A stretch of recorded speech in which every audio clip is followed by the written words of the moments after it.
तो वही बढ़िया, very good. So I think we will not wait for other people to join. We will start. Okay.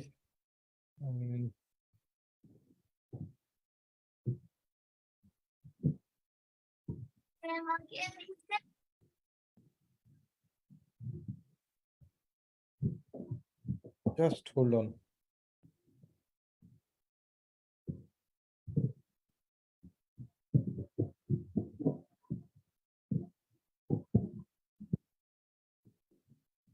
Okay. Can anybody give me thumbs up when the screen is visible? Thank you, Rajesh bhai. ठीक है. So I'll keep this in English and Hindi mixed. If you have any questions in between, you can write in the chat. And before I start this today's topic, I want to share something else with all of you. So पहला बात तो ये है कि ये अपना Facebook का group है.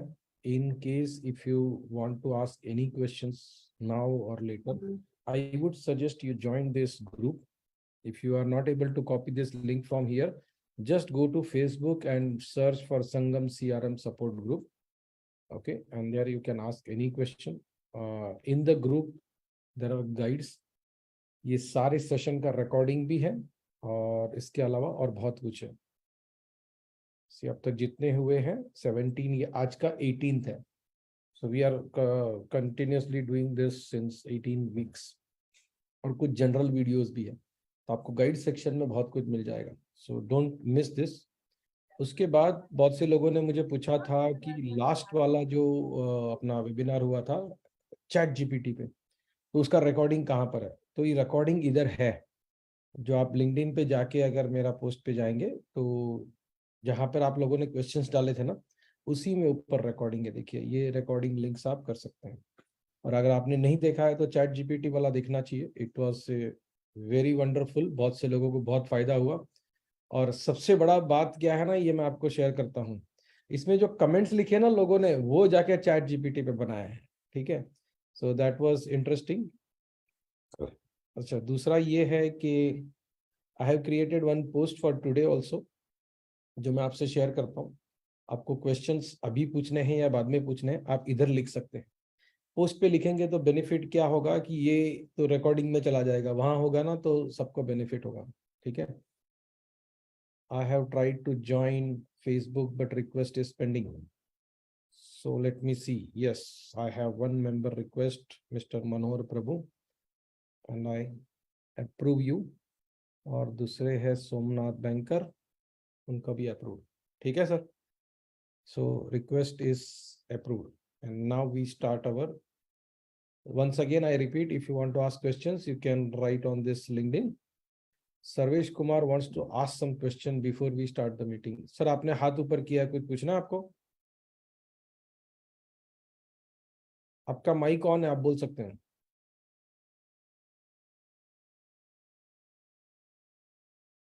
अच्छा, मे बी शायद गलती से हो गया.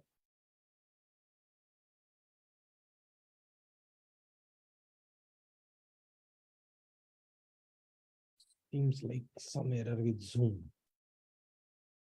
So today's topic is 7 ways to keep CRM data clean. And before we discuss this, let us first discuss and understand the agenda. तो ये CRM डेटा है ना, खाली क्लीन नहीं होना चाहिए. It needs to be consistent, it needs to be correct, it's need to be complete. ये सब होगा तब जाके आपका कुछ काम बनेगा. तो सबसे पहले हम ये देखते हैं कि why we need this correct CRM data. और हमें लगता है ना उससे ज्यादा कारण का लिस्ट है. So I will give you 7 and may be you can suggest more. फिर कुछ एग्जाम्पल्स देखते हैं. हमें लगता है कि डुप्लीकेट डेटा है ना, वही डर्टी डेटा है. ठीक है, ऐसा नहीं है. बहुत प्रकार का डर्टी डेटा हो सकता है. तो क्या क्या है डेटा जो अनयूजेबल है, जो डर्टी है, जो क्लीन नहीं है. We will see examples of that and we will see lot of examples. फिर 7 reasons why data is not clean. मतलब गंदा आता है. Good, thank you. सो ये गंदा हो कैसे जाता है data. And then after that we see 7 ways to keep your CRM data clean. मैं आपको जहां जहां पे डेमो बताना है वो डेमो बताता जाऊंगा. और जहां जहां पे खाली बात करनी है वहां बात करता जाऊंगा. But I think this covers most of the things, how you can keep your CRM data clean. और जितने टिप्स और ट्रिक्स हम जानते हैं वो सारे के सारे आपसे शेयर हम कर देंगे, उसका आप चिंता मत करना. सो क्लीन नहीं है, क्लीन क्यों चाहिए, इसके बहुत सारे डेटा है, बहुत सारे रीजंस है. सबसे पहला रीजन ये है कि if your data is not clean then your CRM is not trustable. अब ये ट्रस्टेबल है ना, ये बड़ा इंपॉर्टेंट मुद्दा है. So the logic is like this, जो एक्चुअल में है वो CRM में दिखना चाहिए, और जो CRM में दिखता है वो एक्चुअल में होना चाहिए. ये दोनों के बीच में फर्क नहीं हो सकता है. ठीक है. तो अगर कोई आपने कस्टमर का कांटेक्ट डाला है और उसका मोबाइल नंबर है तो वहां दिखना चाहिए. आपके पास मोबाइल नंबर है, वहां दिखता नहीं है, तो देयर इज अ गैप. कोई अपॉर्चुनिटी है और वो डेड हो गई है, लॉस्ट हो गई है, तो वहां दिखना चाहिए कि लॉस्ट हो गई है. ठीक है. ये दो जो बीच में गैप रह जाता ना, वो तकलीफ है. And the moment someone is not able to trust the CRM, they will not use it properly. अच्छा, ये ट्रस्टेबल होगा ना तो क्या होगा, और क्यों जरूरी है कि ट्रस्टेबल आए, क्योंकि इसके बेसिस पे आपको डिसीजंस करने हैं. There will be lot of decisions which you will make. अच्छा, मेरा आवाज स्लो आ रहा है, you want me to increase the voice, just give me a second, sorry for that. Is it okay now sir? Please revert. Yes sir. Thank you. चलो. So, if you want your decision makings to be done from CRM data trusted, most of the people also CRM sales management, the sales team. And if your data is not clean, data is not correct, then you can't have a reliable forecast. Then we have something like that weather forecast. बारिश हुई तो हुई, नहीं हुई तो नहीं हुई. तो उस तरह का धंधा नहीं चल सकता है.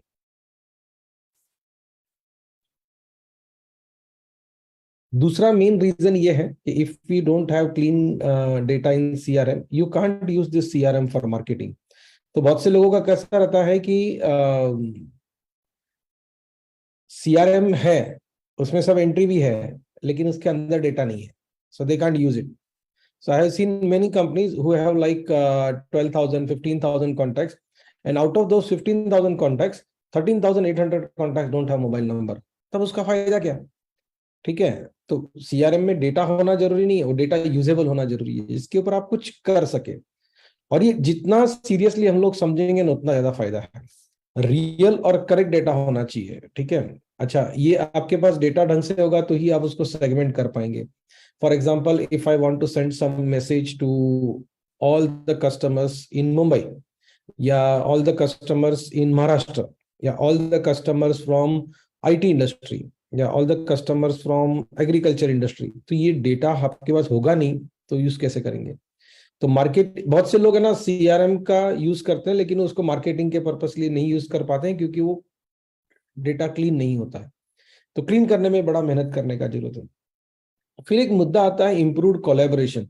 Collaboration between sales team members, between different product teams, और between sales team and service team. ये कोलैबोरेशन नहीं हो पाता है क्योंकि डेटा नहीं रहता अंदर. ठीक है. अगर समझो किसी सर्वर वाले ने सर्वर बेचा है, तो उसने डाला नहीं है कि सर्वर बेचा है, तो सर्वर के साथ साथ जो क्लाउड सर्विसेज बेचना था या दूसरा सॉफ्टवेयर बेचना था, तो सॉफ्टवेयर वाले को मालूम नहीं पड़ता है कि सर्वर बेचा गया है. So you can't utilize that. अच्छा, रिन्यूअल्स में भी सेम प्रॉब्लम आता है. आप अगर कोई ऐसा प्रोडक्ट बेचते हैं where there is a subscription involve, where there is a renewal involve और AMC involve, but you are not putting correct data in CRM, so CRM cannot remind you that your subscription is due, yeah, your renewal is due, so then also you will lose on your business.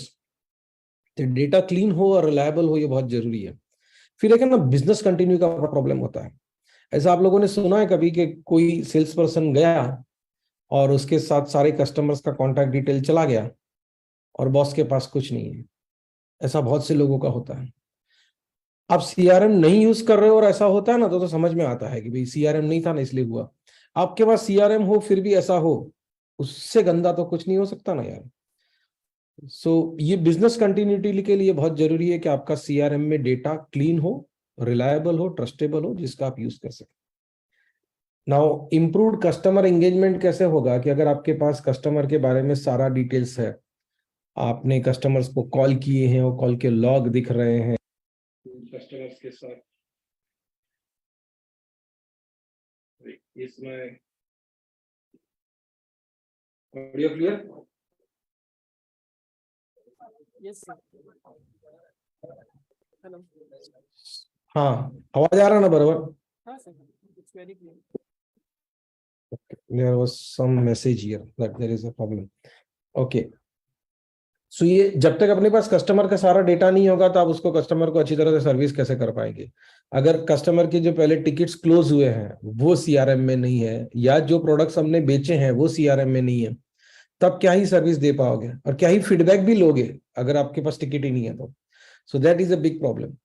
फिर ये जो CRM integration करना है ना, मतलब समझो ऐसा रखा है कि my CRM is getting integrated with my ERP system, तो ईआरपी सिस्टम में डेटा है और यहाँ पे ढंग का डेटा नहीं है, वो किस बेसिस पे इंटीग्रेशन होगा? लेट्स से अगर आपने ऐसा रखा है कि जहां मोबाइल नंबर मिल जाए या ईमेल आईडी मिल जाए, नाम मिल जाए, तो ये इंटीग्रेशन ना प्रॉपरली काम नहीं करते हैं। और बहुत से लोगों का ऐसा होता है कि इंटीग्रेशन टेक्निकली बना लिया है but it's not, they are not using it because the data in CRM is bad and they are expecting some miracle to happen कि कहीं से होगा। और ये है ना एक अंडे और मुर्गी वाला हिसाब है। डेटा बराबर नहीं है इसलिए यूजर्स यूज नहीं कर रहे हैं, और यूजर यूज नहीं कर रहे हैं इसलिए डेटा बराबर नहीं है। तो इसका इलाज क्या होता है ना, ये हम आगे करेंगे। लेकिन अगर आपको आपके यूजर्स अच्छी तरह से यूज करे ये जरूरी ऐसा लगता है, तो आपने उसमें डेटा ढंग का डालना पड़ेगा, उसके बगैर नहीं चलेगा। डेटा ढंग का कहाँ डालना है? कहीं ना कहीं तो शुरुआत करनी है ना, उस शुरुआत कैसे ढंग की करनी है ये हम अभी बात करते हैं थोड़ी देर में। अच्छा, ये सब होने का, when you have clean data you will get all these benefits, ultimately it will result in improved revenue and profitability। सारा खेल पैसे का है भाई। Examples of dirty and unusable data. अच्छा, मेरा यहाँ पे ना एक रिक्वेस्ट है आपसे कि if you have any questions आप बीच में पूछ सकते हैं, मैं उसको कवर कर लूंगा। वैसे फॉर्म भरते हुए जो आपने क्वेश्चंस पूछे थे, I have created a list of that and I will make sure that I answer all of those questions. ठीक है, ये मैं आपको बता भी दूंगा और बाद में आपको क्वेश्चन है तो भी पूछ सकते हैं। If you have any question right now you can ask that also, don't worry, I will not get disturb. So what are some examples of dirty और अनयूजेबल डेटा? सबसे बड़ा चीज ये है कि मिसिंग और incorrect contact details. Phone number में एक डिजिट कम है, ईमेल आईडी लिखा है जो इनवैलिड है या इनकरेक्ट है, तो उसका क्या करेगा यार? कुछ फायदा नहीं है उसका। अच्छा, ये if the data is correct but the record is assign to wrong person, तो भी गड़बड़ होगा। मतलब मान लो कि कोई अपॉर्चुनिटी मैं हैंडल कर रहा था और वो असाइन हो गई किसी और को, तो वो तो उसको देखेगा नहीं क्योंकि उसका अपॉर्चुनिटी है नहीं। वो ऐसा सोच रहा है तो लिमेश का है, लिमेश देख लेगा, जबकि मुझे तो दिख नहीं रहा है क्योंकि उसको असाइन हो गया गलती से। अब ये सारा खेल दिखता किसको है? ये मेरे एडमिन को दिखता है, लेकिन वो करेक्ट करेगा तो ना। तो बहुत बार एडमिन करेक्ट नहीं करता है डेटा, एडमिन का रोल वो है, वो छूट जाता है। सर एक क्वेश्चन है मेरा। बोलो ना सर। ये जो अभी आपने बोला ना कि मतलब डेटा मतलब असाइन मेरे पास होना चाहिए और किसी और को बाय मिस्टेकली असाइन हो गया और एडमिन देखना चाहिए, बट एडमिन को भी वो कैसे दिखेगा? और ये अगर जो होता है तो उसको हम कैसे प्रिवेंट कर सकते हैं? अभी बताएंगे ना सर, अभी बताएंगे हम लोग। तो ये मतलब बहुत बड़ा इशू है, बहुत बार हो रहा है ये। हाँ हाँ दिखेगा, बताओ तो मैं अभी, I will show this also.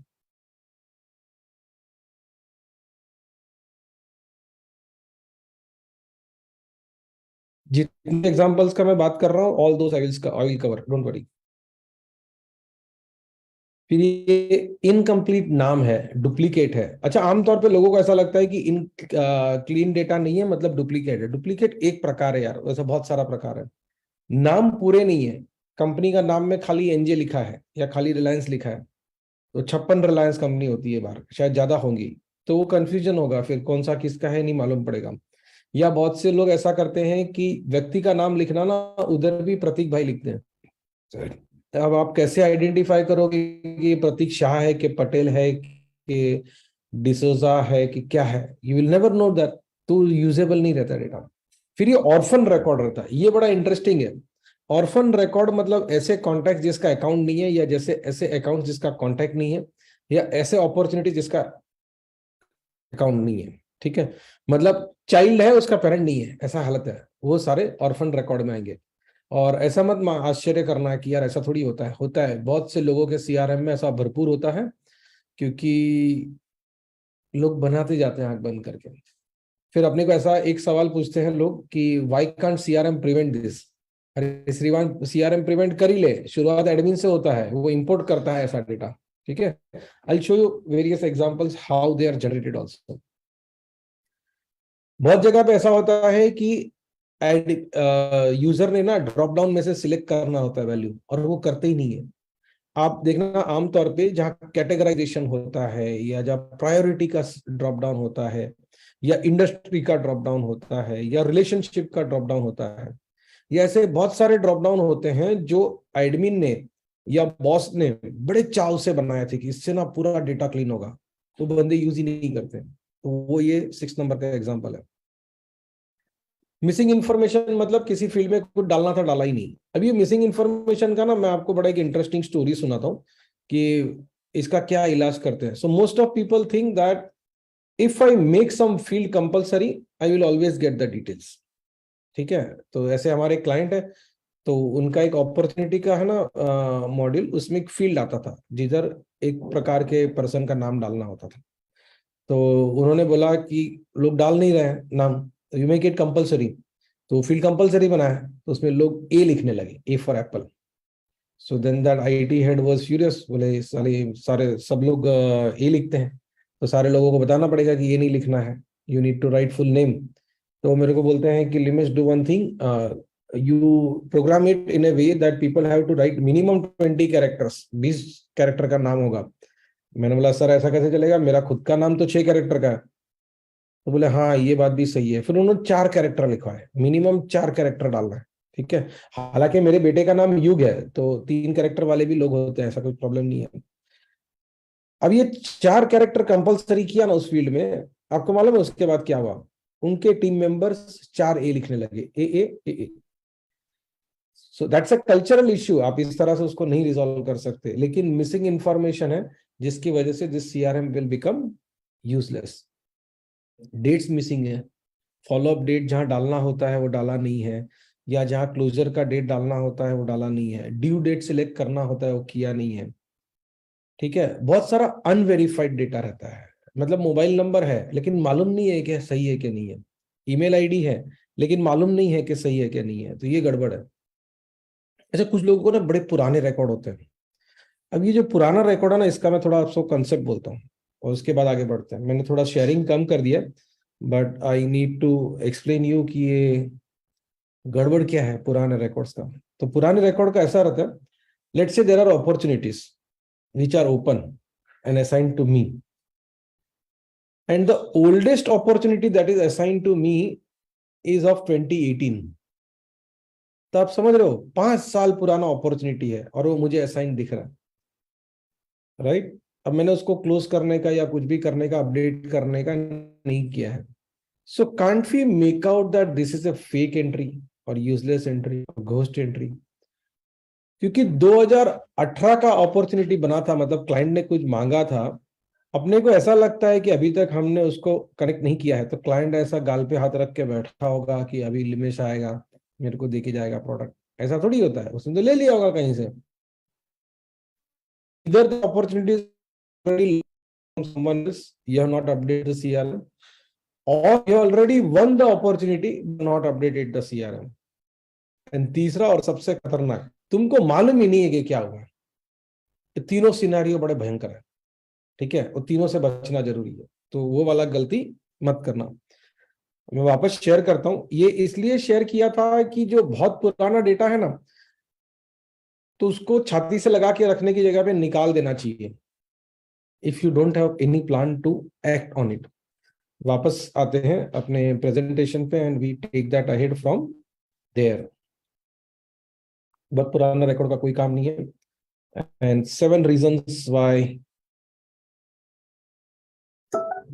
your data is not clean and complete। एक सबसे बड़ा कारण यह है कि लोग है ना पुराना डेटा इंपोर्ट करते हैं, जंक डेटा, ठीक है। अब क्या था, 20 साल से धंधा कर रहा हूं, तो जो 2001-2 में I had done lot of webinar, seminars, workshops, तो उसमें जो विजिटिंग कार्ड आए थे वो सबको स्कैन करके एक्सेल फाइल में डाल के फिर सीआरएम में डाल देते हैं। उसमें नंबर भी पुराने जमाने के होते हैं, ठीक है। मतलब अभी जो 8 डिजिट का नंबर होता है ना, 10 डिजिट का मोबाइल, वो नहीं रहता है, कुछ और रहता है, वैसा नंबर भी डालते हैं इधर, बराबर।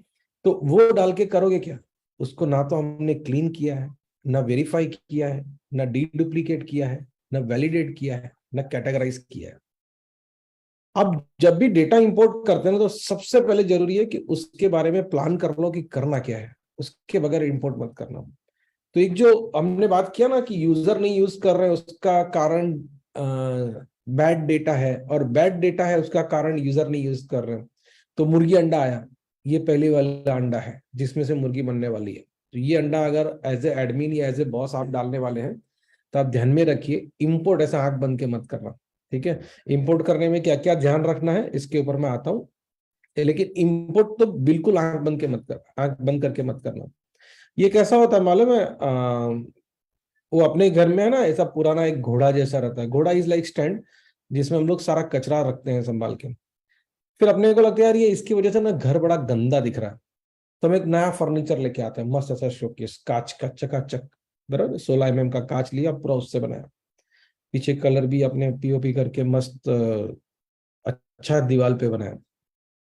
और अभी ये जो घोड़ा में आपका कचरा पड़ा है ना, अपने उसमें से छांट के जो अच्छा अच्छा चीज है वो यहाँ रखना था ना, और कचरा फेंक देना चाहिए था, लेकिन आपके पास क्लीन करने का टाइम नहीं है। तो आप क्या करते हो, सारा कचरा अच्छी चीजों के साथ सब उठा के शोकेस में रख देते हो। कचरा नहीं बदला है दोस्तों, कचरा रखने का सिर्फ जगह बदल गया। तो पहले वो कचरा आपकी एक्सेल फाइलों में था, अब वो कचरा सीआरएम में है। तो ये खास ध्यान रखना, इंपोर्ट बहुत खतरनाक चीज है। अपने को लगता है कि हमने इंपोर्ट करके सारा डेटा सीआरएम में चढ़ा दिया, ये चढ़ा नहीं दिया, आपने डुबा दिया सीआरएम को। Don't do that. दूसरा सबसे बड़ा प्रॉब्लम होता है कि आपके टीम का ना ट्रेनिंग नहीं हुआ है। नहीं, मैं सीआरएम का ट्रेनिंग का बात नहीं कर रहा हूं, I am talking of training about the process, ठीक है। मतलब आपके सीआरएम में समझो ड्रॉप डाउन है सेल्स स्टेज का, और आपकी टीम को मालूम ही नहीं कि कौन सा स्टेज कब सिलेक्ट करना है, ठीक है। उसमें एक ड्रॉप डाउन है प्रायोरिटी का, और टीम के पास क्लैरिफिकेशन ही नहीं है कि कौन से सिनेरियो में कौन सा प्रायोरिटी सिलेक्ट करने का। या बहुत से जन वो ड्रॉप डाउन बनाते हैं हॉट या वार्म, या percentage of the probability of closing. ये ड्रॉप डाउन तो बना लिया, लेकिन टीम को ट्रेनिंग ही नहीं किया कि कब कौन सा वाला परसेंटेज सिलेक्ट करना है, कौन सा वाला ड्रॉप डाउन सिलेक्ट करना है, ठीक है। प्रोसेस का ट्रेनिंग पहले होना चाहिए, बाद में सीआरएम का ट्रेनिंग होना चाहिए। ये जो सीआरएम का बॉस वाला अपना कोर्स है ना, उसमें एक पूरा वीडियो है ये विषय के ऊपर कि डॉक्यूमेंटेशन बनाना कैसे चाहिए। अपना जो प्रोसेस का डॉक्यूमेंटेशन बनता है ना, नहीं उसमें बड़ा देसी आइडिया बोला है, बड़ा फुल प्रूफ आइडिया है, बड़ा सक्सेसफुल आइडिया है। सो वो आईएसओ स्टाइल का डॉक्यूमेंटेशन का बात नहीं करते, ऐसा डॉक्यूमेंटेशन जो मेरी और आपकी सेल्स टीम समझ सके, उसमें जो लिखा है वो कर सके।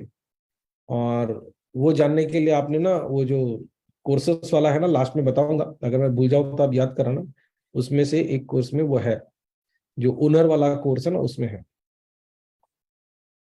अच्छा, अगर आप ट्रेनिंग बराबर दिए होते सीआरएम का, तो आपके यूजर्स को मालूम होता कि नया रिकॉर्ड बनाने से पहले पुराना रिकॉर्ड देखना चाहिए। अपने में प्रिवेंटिव डीडुप्लीकेशन का फंक्शनलिटी है, वो भी यूजफुल होता है, लेकिन लोग एक मैसेज आता है उसको कैंसिल करके गलत काम किए जाते हैं। सीआरएम बोलता है कि आपको ये गलत है, दिस रिकॉर्ड ऑलरेडी एग्जिस्ट, लेकिन पढ़ता कौन है?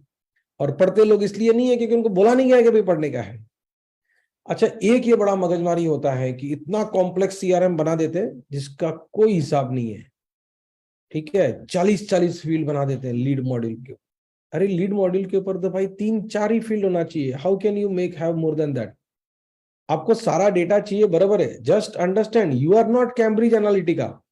मैंने अभी रिसेंटली वापस एक बार देखा, वो डॉक्यूमेंट्री है कैम्ब्रिज एनालिटिका पे, नेटफ्लिक्स पे। तो उसमें वो कैम्ब्रिज एनालिटिका सीईओ जो ना, वो ऐसा क्लेम करता है कि we have 5000 data points on each and every American citizens.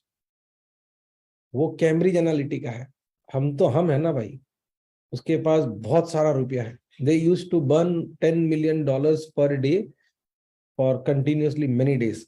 उनका अलग स्टोरी है। अपने पास तो आपका यूजर डेटा डालने वाला ना, तो समझो ना कितना डेटा पॉइंट लेना है, सब जमा करना है, वैसे नहीं होता है, तो उसको सिंपल बनाओ।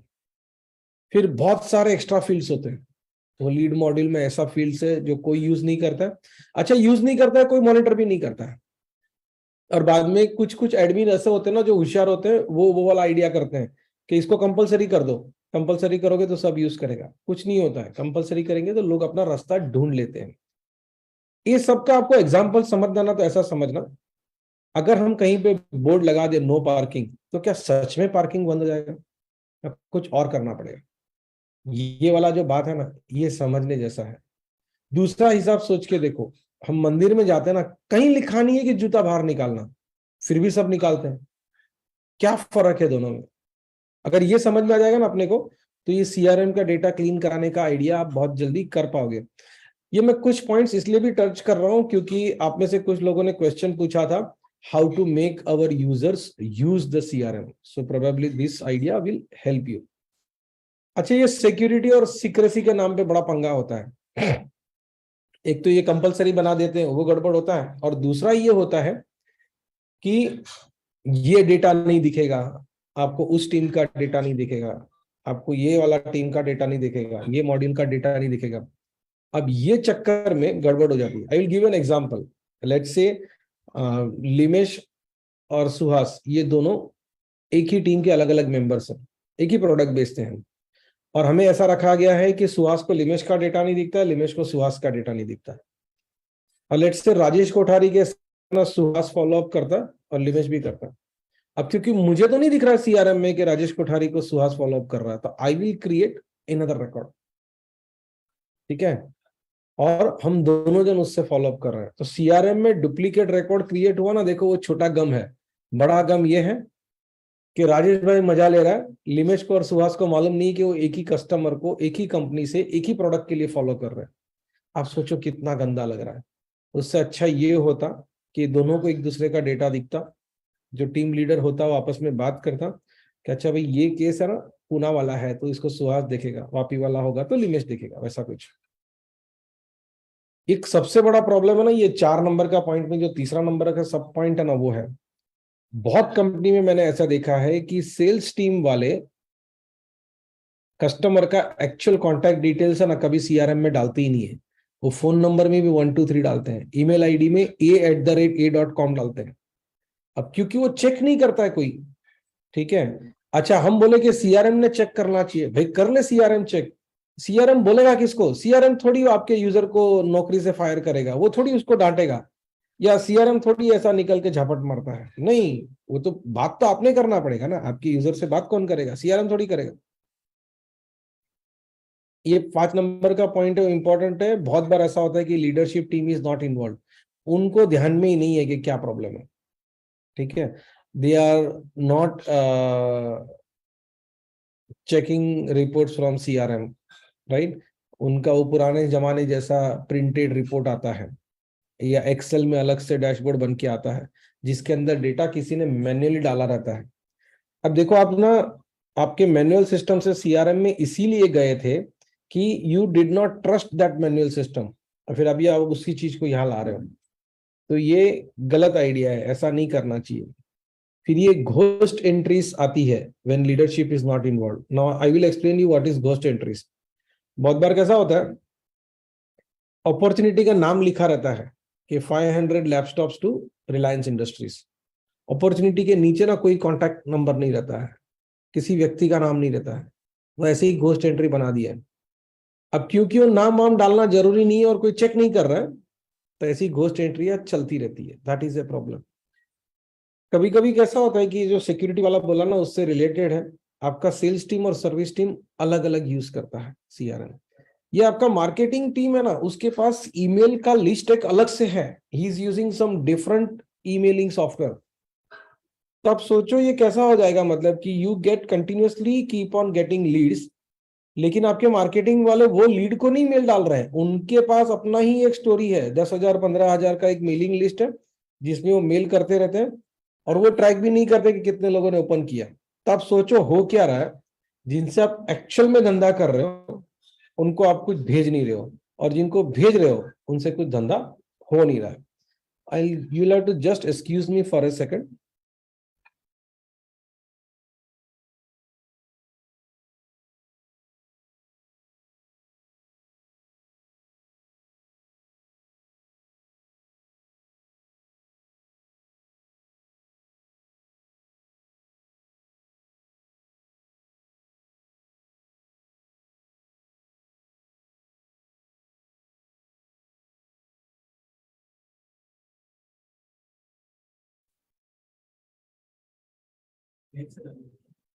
मैं चला गया था, हाँ, बोल के गया ना।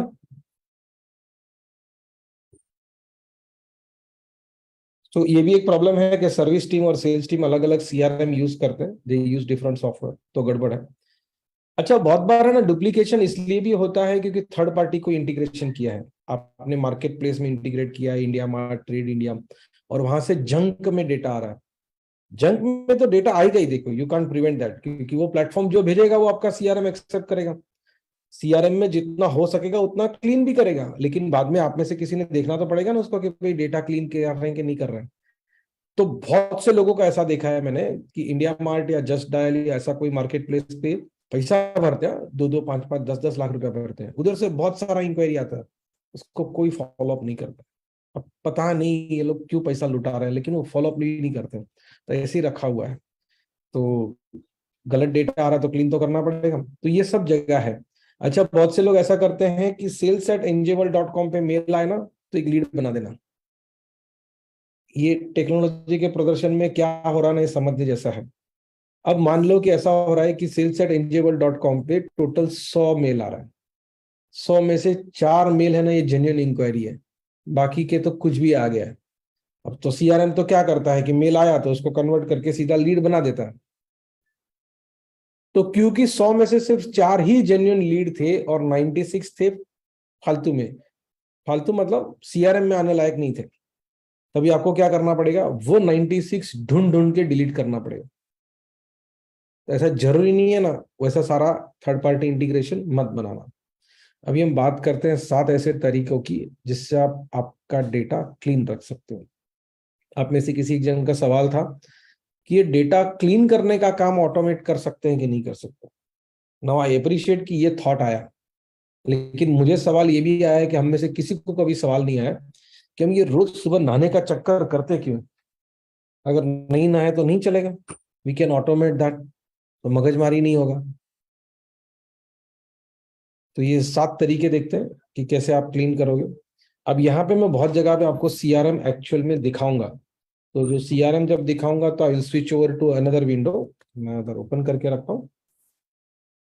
एक तो प्रॉपर ट्रेनिंग करना चाहिए आपके टीम का, जिससे बड़ा फायदा होगा, प्रोसेस का भी और सीआरएम का भी, और उसके लिए आपको कोर्सेस है अवेलेबल जिसका आप यूज कर सकते हैं।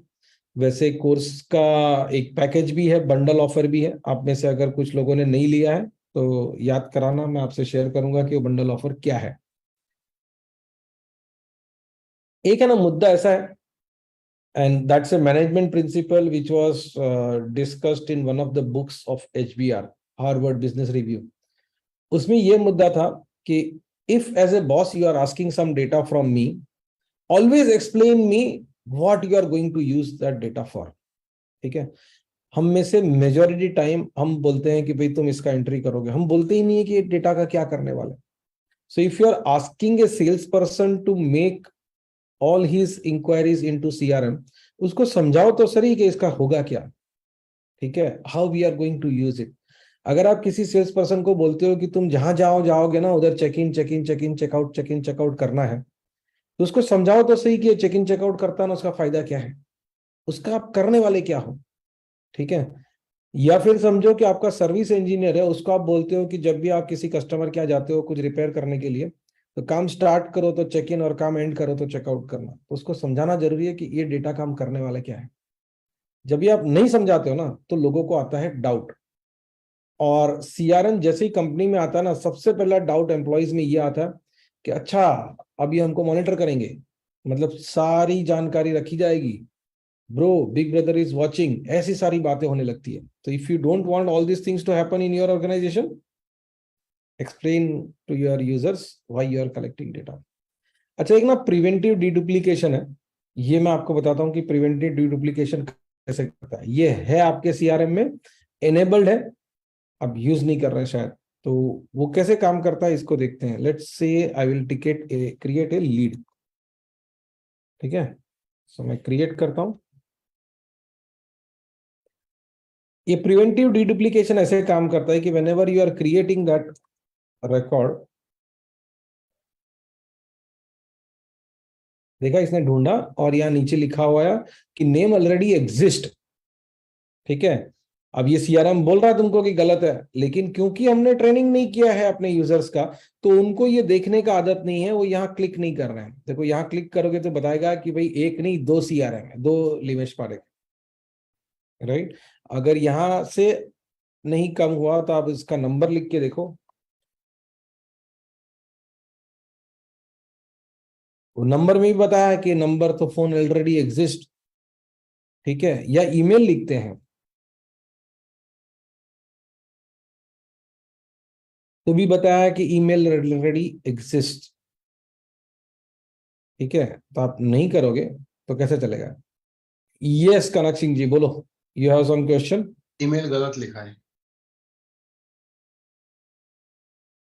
Very good, good observe. मेरा सवाल ये है कि अगर ये दिखाया कि एग्जिस्ट कर रहा है तो फिर करना क्या है? गुड क्वेश्चन, कि अगर दिखाया है कि एग्जिस्ट कर रहा है तो करना क्या है। तो हो सकता है कि आपको उसी रिकॉर्ड में जाके ऐड करना है। ये तो मैं लीड क्रिएट कर रहा हूं, तो लीड तो देखो भाई डुप्लीकेट होता है, राइट। अच्छा, ये एक क्वेश्चन भी है, एफएक्यू में आता है लास्ट में, मैं अभी कवर कर लेता हूं क्योंकि मुद्दा निकला है। मान लो ऐसा हुआ था कि हेलो हेलो, गुड आफ्टरनून लिमेश जी। मेरे क्वेश्चन था, इसी में मर्ज का ऑप्शन हो सकता है ना, मर्ज कॉन्टैक्ट्स। इन केस दो ईमेल आईडी है या दो फोन नंबर है एक ही बंदे का। मैडम, आप अभी जुड़ी हैं कि पहले से हैं? मैं अभी जुड़ी हूँ लिमेश जी। अरे thank you madam, so thank you for attending this session. खाली आपसे रिक्वेस्ट ये है कि अभी कुछ लोगों का क्वेश्चन था वो चल रहा था, तो लेट मी आंसर दैट। और आप क्वेश्चन को चैट में डाल के रखिए, मैं 100% आंसर करूंगा। Sure sure. है ना, तो आप उसमें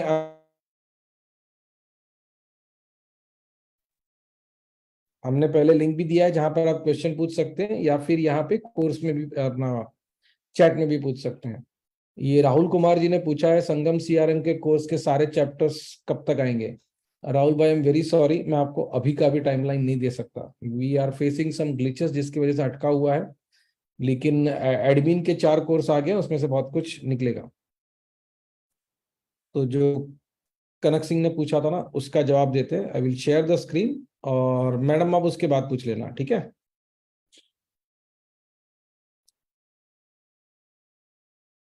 अगर ये डेटा है ही पहले से, तो what I can do is यहां क्लिक करके वही डेटा ओपन करो, फिर उसी में एंट्री कर लो।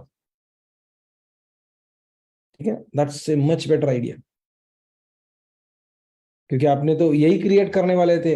ये तो लीड का बात है, लीड तो डुप्लीकेट हो सकता है लेकिन कॉन्टैक्ट नहीं होता है। कॉन्टैक्ट अगर मिला तो वही कॉन्टैक्ट ओपन कर लो। चलो एक कॉन्टैक्ट ही ओपन करके बता देता हूं, आपको ख्याल आ जाएगा कि मैं बताना क्या चाह रहा हूं exactly. Let's say I am trying to create a contact in the name of Limesh Parekh. Very good, contact है ही नहीं।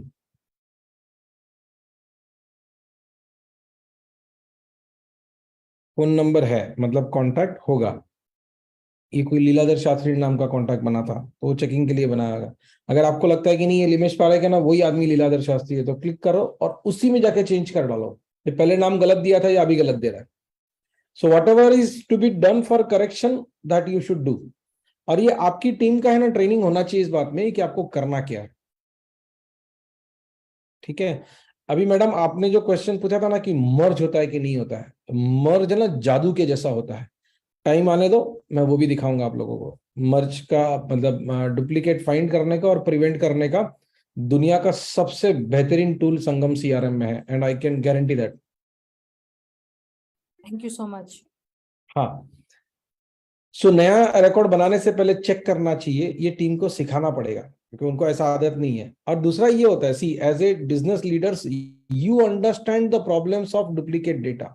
आपका वो सेल्स वाला आदमी है, उसका शायद आपने 18, 20, 25 हजार रुपए का पगार है, वो पहले से ही सेल्स के टारगेट को लेके और सेल्स करने के चक्कर में बड़ा टेंशन में है, और उसमें हम उसको इतना सारा कुछ ध्यान रखने को बोलेंगे तो तकलीफ होगा। उसको स्टेप सिखाओ, शांति से सिखा दो, फिर कर लेगा।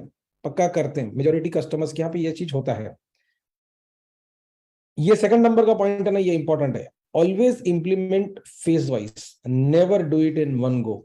तो बहुत जन क्या करते हैं, अब तक ऐसा था कि डायरी में चलता था सेल्स का प्रोसेस, सेल्समैन डायरी लेके घूमता था या व्हाट्सएप में ऐसे ही फोटो निकाल के डाल देता था, और अब आ गया सीआरएम।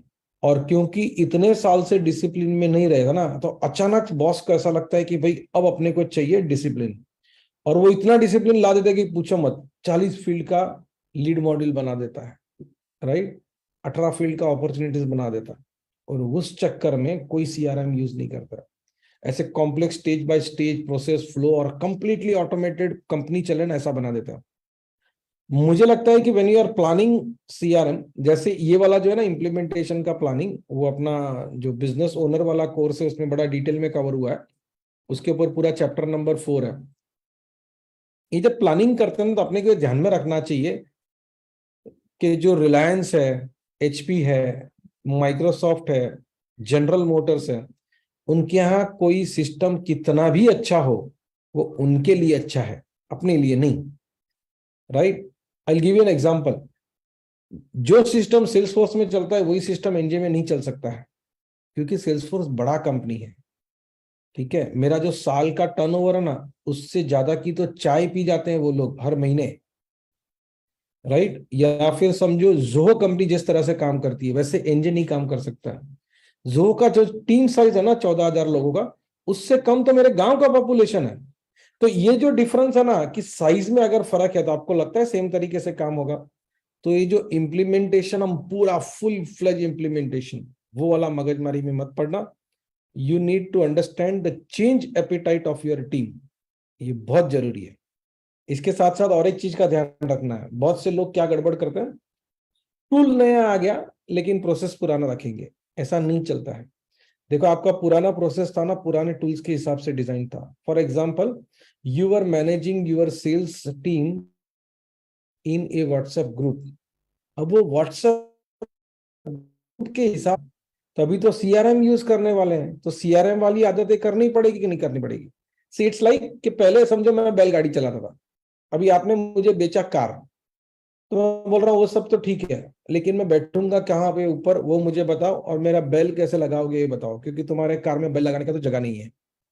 एग्जैक्टली सेम होते हुए मैंने देखा है बहुत सारे क्लाइंट में, व्हेन दे डिमांड देयर, उनका जो प्रिंटेड फॉर्मेट है ना वैसा ही सेम फॉर्मेट टिकट का वापस आना चाहिए। बोले क्यों? क्योंकि हमारा पहले से चलता आ रहा है।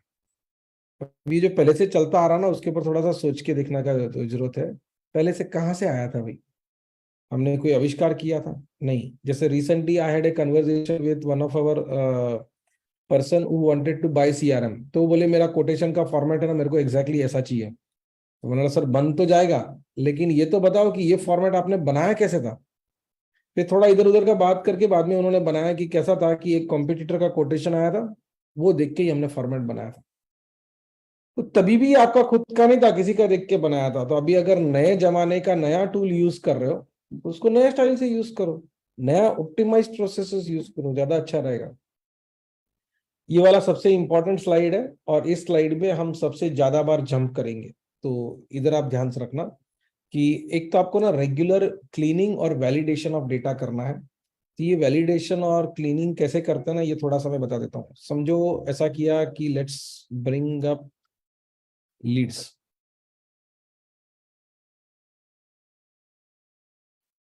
अब वैलिडेशन में क्या करते हैं हम लोग, ईमेल आईडी और व्हाट्सएप नंबर कैसे वैलिडेट करते हैं, ये मैं आपको दिखाता हूँ। व्हाट्सएप वैलिडेट करने का एक प्रोसेस है, और ईमेल वैलिडेट करने का एक बटन है सीधा। वैलिडेट और वेरीफाई दोनों होता है, not just validate but also verify. ये कैसे होता है ये मैं आपको करके बता देता हूँ, अभी तुरंत समझ में आ जाएगा। So that's one thing. अच्छा, व्हाट्सएप ये लोड हो रहा है ना, तब तक मैं आपको बता दूं ये बहुत सारी लीड्स है, एंड हमारे यहाँ अभी नेट नहीं है, तो मैं मोबाइल से चला रहा हूँ, इसलिए थोड़ा स्लो चल रहा है। व्हाट्सएप वैलिडेट करने के लिए what you have to do is, you have to do a WhatsApp campaign from your mobile. So campaign हो जाएगा ना, तो जिसको जिसको मैसेज जाएगा उनका वैलिडेट हो जाएगा, जिनको नहीं जाएगा उनका इनवैलिड हो जाएगा। तो मैटर क्लियर। अब यहाँ पे कैसे है, ईमेल आईडी का फील्ड ये है। तो समझो मैंने ये 3 सिलेक्ट किया एंड आई से वेरीफाई ईमेल, तो क्लिक करूंगा तो मेरा मेल वेरिफिकेशन चालू होगा। अब मैं वापस रिफ्रेश करूंगा तो ये मेल वेरीफाई होके जो है वो आ जाएगा, ग्रीन दिखेगा, जो नहीं होगा वो इनवैलिड दिखेगा, उस तरह से पूरा क्लैरिटी से दिखने लगेगा।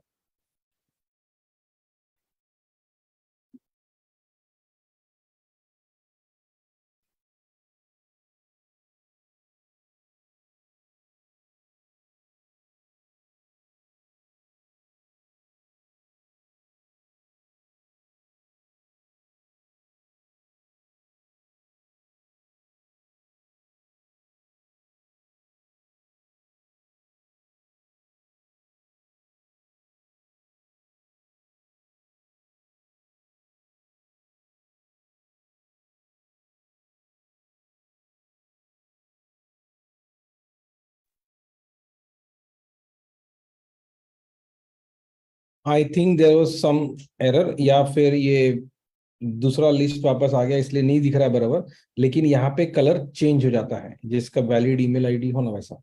And same thing when you send when you do this verification of mobile number, that also changes. For example, आप जब भी हर एक लीड क्रिएट करते हो ना या कॉन्टैक्ट क्रिएट करते हो और उसमें ईमेल आईडी डालते हो, तो वो ईमेल आईडी भी ऑन द फ्लाई वेरीफाई होता है।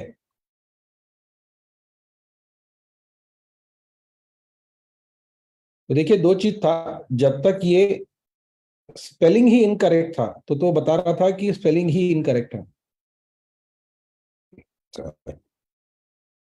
बराबर है। और जब स्पेलिंग करेक्ट हो गया तो उसने वेरीफाई भी करके बताया कि ये वैलिड है कि नहीं, है ना। ये ईमेल वेरिफिकेशन आ गया, स्टेटस वैलिड हो गया ना अपने आप, तो ये आपका वेरीफाई हो जाता है। बल्क में वेरीफाई करने के लिए लिस्ट है, और व्हाट्सएप नंबर है कि नहीं है, मतलब आपका मोबाइल नंबर जो है उस पर व्हाट्सएप है कि नहीं है, वो वेरीफाई करने के लिए you have to do the campaign. और कैंपेन कैसे करना है ये हम पहले वाले सेशंस में देख चुके हैं, तो I will not repeat that. फिर अभी डी डुप्लीकेशन टूल है ना, वो बड़ा जोरदार है, वो मैं आपको दिखाता हूँ। जो मैंने कहा ना कि I am very proud of that tool, वो है। अब ये डी डुप्लीकेशन टूल होता है ना, तो उसका फंडामेंटली 2 फंक्शन होता है। एक फंक्शन ये है कि वो फाइंड करके देगा आपको कि डुप्लीकेट क्या क्या है, और दूसरा फंक्शन ये है कि वो आपको मर्ज करने देगा उसको। तो ये है ना डुप्लीकेट फाइंडर है। और अभी जो इसने टाइम लगाया ना, उसमें ये पूरा सीआरएम का पूरा डेटाबेस हर जगह से ढूंढ ढांड के लेके आया। So even though it took few seconds but it has completed an enormous task behind. तभी ये क्या क्या है इसको देखते हैं। These are all called cards. तो हमने ये पहला वाला बनाया है कि duplicate on contact name. Contact name कितने डुप्लीकेट है, फिर कॉन्टैक्ट ईमेल एड्रेस कितने हैं, राइट। अकाउंट में डुप्लीकेट ईमेल एड्रेस कितने हैं, अकाउंट में डुप्लीकेट नेम कितने हैं। तो 230 कॉन्टैक्ट अकाउंट ऐसे हैं जिसमें डुप्लीकेट है। अब ये डुप्लीकेट आप सेट करने बैठोगे ना, क्लीन करने बैठोगे, तो सबसे पहले अकाउंट लीजिए, बाद में कॉन्टैक्ट लीजिए। तो हम इसको क्लिक करते हैं कि भाई अकाउंट डुप्लीकेट है ना, वैसे है कितने नेम के बेसिस पे।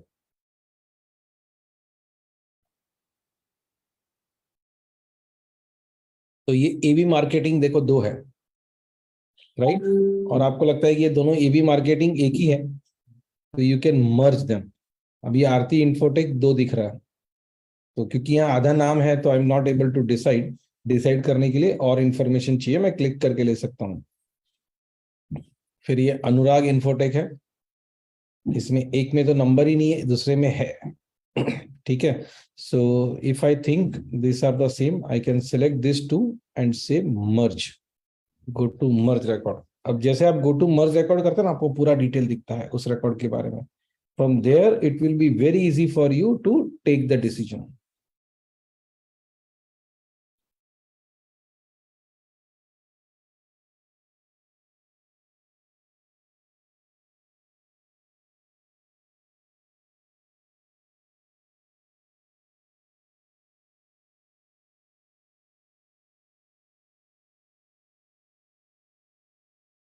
अच्छा, ये जो आपने रूल्स डिफाइन किया ना डुप्लीकेट सर्च करने के, आप नया रूल भी बना सकते हैं. So I can click on this plus, तो ये नया डुप्लीकेट फाइंड का रूल होगा create, and I can select उसका नाम क्या है, accounts having same email ID. ठीक है, कौन से मॉड्यूल पे, तो बोले अकाउंट्स मॉड्यूल पे. और मैं यहाँ से सिलेक्ट कर सकता हूँ एक एक करके कि क्या क्या सिलेक्ट करना है. मैं बोल रहा हूँ कि ईमेल आईडी सेम होना चाहिए, और ऑपरेटर कैसा, एग्जैक्ट होना चाहिए कि कुछ और होना चाहिए. अभी ना ये फेस बाय फेस इसका डेवलपमेंट चालू है. अभी हमने सिर्फ एग्जैक्ट लिया है, आगे जाके साउंड्स लाइक भी आएगा. साउंड्स लाइक आएगा ना, उसमें क्या बेनिफिट होगा कि DIPA के दीपक और DEEPA के दीपक, ये दोनों वो आइडेंटिफाई कर पाएगा. तो we already have some very good videos on this कि डुप्लीकेट फाइंड कैसा करना है.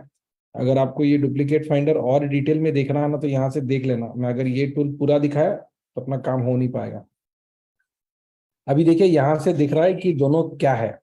अभी एक अनुराग इन्फोटेक, ये दोनों नवसारी के हैं, और ये डुप्लीकेट है, ये anuraginfo.com है. दोनों सिस्टम इंटीग्रेटर है, but because I don't have CT और anything of them, I am not able to decide कि इसको मर्ज करना है कि नहीं करना है. शायद इसको ओपन करके देखूंगा तो मालूम पड़ेगा कि कैसा है. अब ये कैसा दिख रहा है कि एक प्राइमरी रिकॉर्ड है और एक ये डुप्लीकेट है, और यहाँ बता रहा है कि मर्ज होने के बाद कैसा दिखेगा. If I want both this, तो दोनों दिखाएगा, तो दोनों ईमेल आएगा इधर. ठीक है, ये नंबर आया, ये मुझे चाहिए, तो मैं क्लिक करूंगा तो दोनों आ जाएगा. अब ये बहुत चांस है कि दोनों एक ही कंपनी है, क्योंकि एक नवसारी का है और एक में सूरत का नंबर लिखा हुआ है, तो वो एक हो सकता है. आई can click on merge now. तो मैं जैसे ही मर्ज करता हूं तो पीछे क्या क्या होता है ना, ये बड़ा इंटरेस्टिंग है. इन दोनों अकाउंट्स के नीचे जो जो दूसरे रिकॉर्ड्स थे, वो भी एक ही रिकॉर्ड, नए रिकॉर्ड के नीचे आ जाते हैं. तो that is very very useful. अभी देखो ये BU भंडारी है पुणे में, तो उसके 3 रिकॉर्ड है. So what I can do is I can select all 3 of them and say go to merge. Yes, Suhas भाई बोलिए.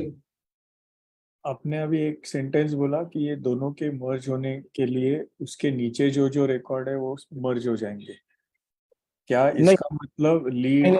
मैं एक्सप्लेन करता हूँ वापस. समझो ये BU भंडारी के 3 अकाउंट्स हैं. नहीं, पहले वाले की बात कर रहा हूँ जो हम हाँ, लोग. पहले वाले के. समझो अनुराग इन्फोटेक था ना, हाँ, तो 2 अनुराग इन्फोटेक थे. ठीक है, एक के नीचे समझो कि अनुराग शर्मा था और दूसरे के नीचे दीपक शर्मा था. तो जब ये मर्ज होके नया अनुराग इन्फोटेक हो गया ना, तो उसके नीचे अनुराग शर्मा और दीपक शर्मा दोनों दिखेंगे. ओके. एंड लीड और टिकट और ये सब सब सब दोनों दिखेंगे, मतलब दोनों का सारा चाइल्ड है ना मिक्स हो जाएगा. Okay, great. तो एक तो है ना? आपने बड़ा आंसर दे दिया आज मेरे लिए. हाँ, ये कैसा होता है मालूम है, अभी ये गोलमाल आया था ना 2, उसमें वो पाठक के साथ मिथुन चक्रवर्ती की शादी होती है. मिथुन चक्रवर्ती के 3 बच्चे, पाठक के 4 बच्चे, तो दोनों का शादी हो गया तो टोटल 7 बच्चे. Exactly same. ठीक है. किसी और को कुछ क्वेश्चन है इसके बारे में? मैडम आपने पूछा था, वो आपको आंसर मिल गया? हाँ, आप हाथ ऊपर मत कीजिए, you can ask question. Yes, go ahead. इसमें आपका मतलब कहने का मतलब है जो भी हम डुप्लीकेट में मर्ज कर रहे हैं, तो जो डेटा रहेगा वो सारा मर्ज और मतलब डबल हो जाए, मतलब एक ही एंट्री में आ जाएगा. डिलीट कुछ भी नहीं होगा. डिलीट पक्का नहीं होगा. Okay, thank you sir.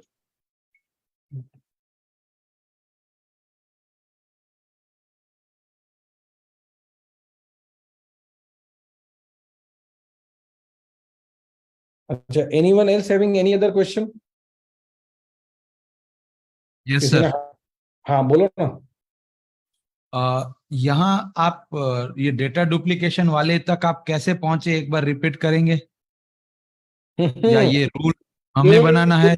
Main है. हाँ देखो, आप इसको क्लिक करोगे ना, ये ऊपर दिख रहा है आपको इधर, ये YouTube के आइकन के बाजू में. हाँ, वो डुप्लीकेट फाइंडर को जाने का रास्ता है. और ये वाला आइकन है ना, हमने एकदम सामने इसलिए रखा था क्योंकि this is the most important thing that most of you should do first. अब दूसरा सवाल कि इसमें जाने पर ये सारे जो रूल्स हैं वो पहले से बने हुए हैं या फिर हमें बनाने हैं सारे रूल्स? बहुत सारे रूल पहले से बने हुए हैं, जो डिफॉल्ट होते हैं वो बने हुए हैं। मेरे ख्याल से आपके सीआरएम में 6 रूल तो मिलेंगे आपको, 6 या 4 ऐसे रूल मिलेंगे, और उसमें आपका मेजोरिटी क्लीनिंग का काम हो जाएगा। हमने बहुत सारे रूल, तो यहाँ जो आपको दिख रहा है ना, वो टेस्टिंग के लिए रहता है। ओके, ठीक है, थैंक यू सर, ठीक है, amazing tool. Thank you very much. तो मैं आपको ना और एक चीज बताता हूँ कि लिस्ट व्यू में से मर्ज कैसे करते हैं। तो हम लोग अकाउंट्स खोल लेते हैं। अब मान लो कि आप अकाउंट्स व्यू में हो और आपको ये मालूम पड़ा कि आदित्य एजेंसीज है ना, वो 2 मिले। सो फॉर एग्जांपल इसको निकाल देता हूं। तो एक है ना बेसिक मर्ज है, जो मतलब क्विक मर्ज टाइप का, और एक ये डिटेल्ड मर्ज का टूल है। तो इसको है ना, जितना आप यूज करोगे ना डुप्लीकेट और मर्ज को, तो उतना आपको मालूम पड़ेगा कि this is much more powerful than we think and we imagine, and it is improving day by day. तो अभी समझो मैं यहाँ पे ऐसा करता हूँ, एक कंपनी का नाम है आदित्य एजेंसीज। तो लेट मी सर्च फॉर,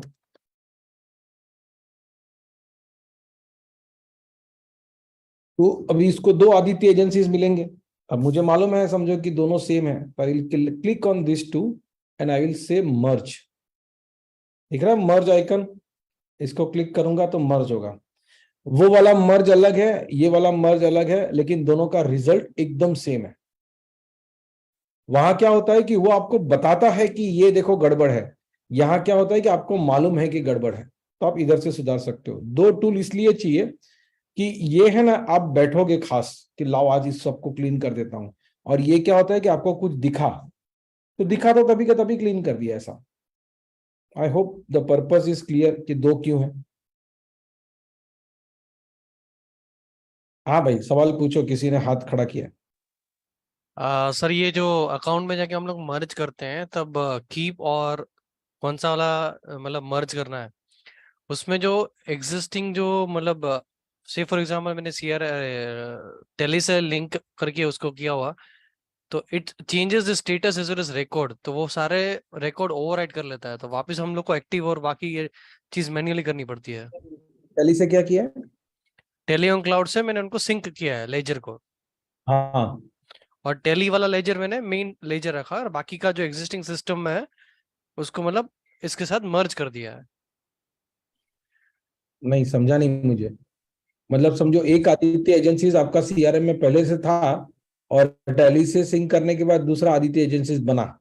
हाँ, तो अभी मैंने टेली वाला जो आदित्य है वो उसको मेन कर दिया। तो आपने तो प्रोसेस ही गलत किया ना sir.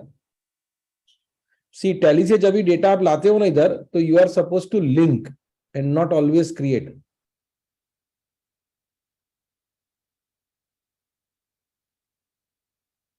C, admin tool is a very powerful tool. वो ना अपने आप में एक जिन जैसा है, उसको गलत कमांड दे दिया ना तो ऐसा कुछ होगा ना कि हम बड़ा पछताएंगे। टैली से जब डेटा आता है तो टैली का लेजर आपको दिखाया जाता है, तो उसको तुरंत क्रिएट मत करो सीआरएम में, आप पहले ढूंढ लो। देखो शुरुआत है ना यहीं से होता है कि गंदा डेटा आएगा कहां से। तो मैंने तो सिंगल क्लिक कर दिया, धड़ाक से 250 लेजर सीआरएम में बन गए नए अकाउंट्स, बराबर है, और उसमें से 240 हुए डुप्लीकेट, तो वो तो तकलीफ होगा ही ना। So don't do that. तो ये डीडुप्लीकेशन टूल हमने देखा, और मर्ज फ्रॉम लिस्ट व्यू है ये देखा। अभी सबसे इंपॉर्टेंट बात कि कोई जॉब छोड़ के जाएगा तो क्या करने का। बहुत से लोग ऐसा होते हैं कि जॉब छोड़ के गया ना, उनको मालूम ही नहीं पड़ता कि क्या करना है, वो ऐसे ही रहने देते हैं। अब आपको कैसे मालूम पड़ता है कि कोई जॉब छोड़ के गया ना और गड़बड़ है? उसका क्या बोलते हैं, स्मेल कहाँ से आता है, वो गंदगी है, ये मालूम कैसे पड़ता है? So let's say if you go to opportunities, और अपॉर्चुनिटीज में जाके देखते हैं कि कौन से यूजर्स को यहाँ डेटा दिख रहा है। अभी जो नीचे दिख रहा है ना, मान लो अगर ऐसा है कि इसमें से कोई 2 अपॉर्चुनिटी ऐसी है, जैसे ये तौफिक लखानी है, तौफिक लखानी इज लेफ्ट, तो तौफिक लखानी के नाम का अपॉर्चुनिटी नहीं होना चाहिए, ये है मतलब गड़बड़ है, राइट। अभी ये क्यों आया होगा ना हमारे में, उसका कारण है। जो अपॉर्चुनिटी ये है वो लास्ट ईयर इसने क्लोज किया था, अब इसने क्लोज किया था, है ना, अपॉर्चुनिटी बन गया वापस, इसके नाम का बन गया, तो वो अपॉर्चुनिटी अपने को चेंज करना पड़ेगा। This has to be assigned to उस्मा। तो ये ख्याल है। अभी ये मैं आपको रूल समझा देता हूं कि क्या क्या करना चाहिए कि whenever somebody leaves from your organization, तो जो ओपन लीड्स है, ओपन अपॉर्चुनिटीज है, ओपन टिकट्स है, वो नए आने वाले को असाइन कर देना चाहिए। बहुत से लोग क्या करते हैं, वो यूजर जो है ना उसका नाम चेंज कर देते हैं। ऐसा गलती कभी मत करना भाई, ठीक है। मतलब लिमेश था पहले और लिमेश जॉब छोड़ के चला गया, उसकी जगह पे समझो दिनेश आ गया, तो लिमेश का यूजर था ना उसको ही रिनेम करके दिनेश कर दिया, ऐसा मत करो, ठीक है। आप लिमेश के यूजर को इनएक्टिव करोगे और उसका सारा डेटा जो है वो दिनेश नाम के यूजर में डालोगे। That is the actual process. इसके ऊपर एक हमारा पूरा का पूरा वीडियो भी है, तो वो आप जरूर देखना। अकाउंट्स और कॉन्टेक्ट्स क्या होगा, वो सारे के सारे नए व्यक्ति को जाएंगे, और जो एक्टिविटीज कॉल्स वगैरह है वो पुराने जो छोड़ के गया है ना उसके ही नाम पे रहेगा, वो चेंज नहीं होगा। तो इसको मुझे चेंज कर लेना पड़ेगा इधर। अब ऐसा गड़बड़ दिखता है ना, अब ये क्लीन करने का जो आदत है ना वो अपना माइंडसेट के जैसा है। मतलब what practice we do at NJ is, ये जब भी जिसको भी दिखेगा कि यार ये तो गलत है, तो वो व्यक्ति इसको क्लीन कर देगा। मतलब ऐसा रहा नहीं देखेगा कि भाई ये नहीं नहीं नहीं, क्लीन करने का काम तो किसका है, वो उस लड़की का है, तो वो लड़की करेगी, ऐसा नहीं होता है। जिसको दिखेगा वो क्लीन कर देगा। तो धीरे धीरे आपको डेटा क्लीन दिखना शुरू होगा। Now let's move ahead. ये remove all extra unused fields and extra records. तो आपको मालूम कैसे पड़ता है कि एक्स्ट्रा फील्ड्स है, तो मैं आपको एक शॉर्टकट तरीका बताता हूँ। How do you find out this extra fields. समझो हम आ गए अपॉर्चुनिटीज में,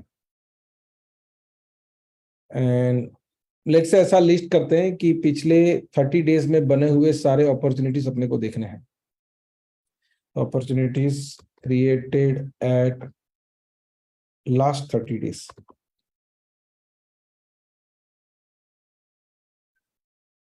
अच्छा, I have one request for all of you. अपना अगर 15 मिनट ज्यादा जाता है तो चलेगा? Yes, chat, sir, yes sir. Yes, yes. Thank you very much, क्योंकि 5:30 हो गया है, but we will need some more time. अभी इधर सारे अपने अपॉर्चुनिटीज दिख रहे हैं जो लास्ट 30 डेज में बने हैं, राइट। अब मुझे फाइंड करना है कि कौन से फील्ड है जो मेरा टीम यूज ही नहीं कर रहा है। तो what I will do is, ये जो फील्ड्स का लिस्ट है ना उसको क्लिक करो और यहां जाके सारे सिलेक्ट कर दो, खटक खटक खटक खटक। तुमने बनाया है ना, तो सब सिलेक्ट कर लो, मालूम पड़ेगा कि यूज हो रहा है कि नहीं हो रहा है। और जो जो नहीं हो रहा है वो तुरंत पकड़ में आ जाएगा, एंड फिर उसको निकाल देना है। निकालना कैसे है, एडमिन कोर्स का चैप्टर नंबर 3।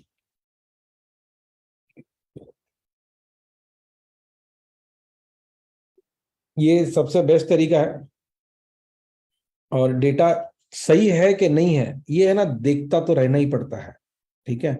अगर ध्यान नहीं देंगे और कभी मेजर ही नहीं करेंगे तो मालूम पड़ेगा कि पहले 78 किलो का लिमिट था, कब 88 किलो का हो गया समझा भी नहीं। तो मेजर तो हर जगह पे करना ही पड़ता है भाई, बिना मेजर किए नहीं चल सकता है। तो ये देखो, ये सारे फील्ड दिख रहे हैं। करंट अपॉर्चुनिटी में एंट्री किया हुआ है, क्लोज वन का रीजन टीम का है, ये है। फिर लॉस्ट का रीजन तो बाद में आएगा। कमीशन एप्लीकेबल है कि नहीं है, देखो ये किया ही नहीं है। कमीशन परसेंटेज किया ही नहीं है, कमीशन का अमाउंट किया ही नहीं है। ये हमने मेजोरिटी में नहीं किया। मतलब 1-2 रिकॉर्ड देख के डिसीजन मत करना, देखो कहीं नहीं आ रही है, इसका मतलब कि ये फील्ड है ना, हमारी टीम उसको यूज नहीं कर रही है।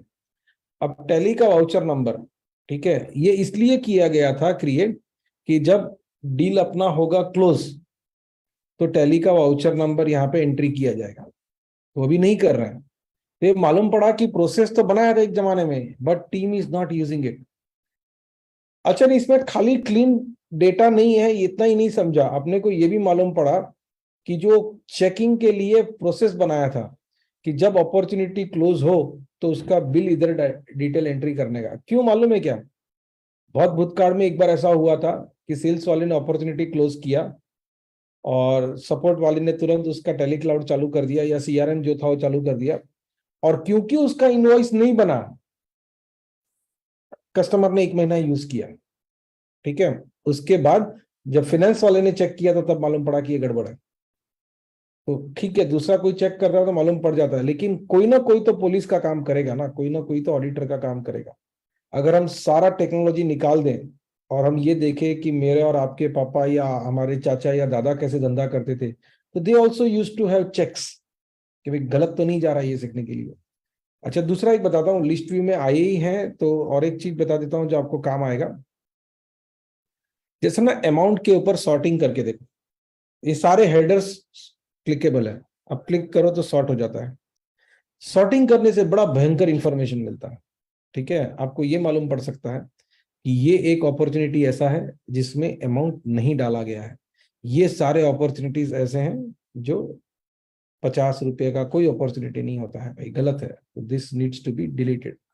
मतलब एक चीज का ध्यान ये रखना है कि ऑलवेज डिलीट टेस्टिंग एंट्रीज। ये ना मैं इसमें ऐड कर देता हूं क्योंकि दिस इज वेरी इंपॉर्टेंट, आपके Q&A में आएगा ये।